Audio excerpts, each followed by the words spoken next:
ஈரோடு மாவட்டம் சத்தியமங்கலம் அடுத்த தாளவாடி அருகே வனப்பகுதியை விட்டு வெளியேறி இரவு நேரத்தில் கிராமத்துக்குள் புகுந்த ஒற்றை காட்டு யானை விவசாய தோட்ட வேலையை எட்டி உதைத்து சேதப்படுத்த முயலும் காட்சி அப்பகுதியில் உள்ள சிசிடிவி கேமராவில் பதிவாகியுள்ளது.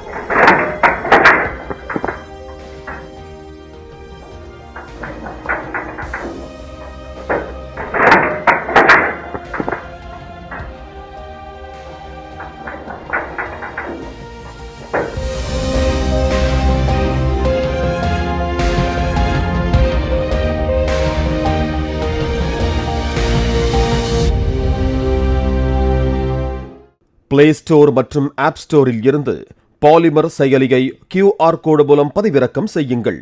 செய்திகளை உடனுக்குடன் பெறுங்கள்.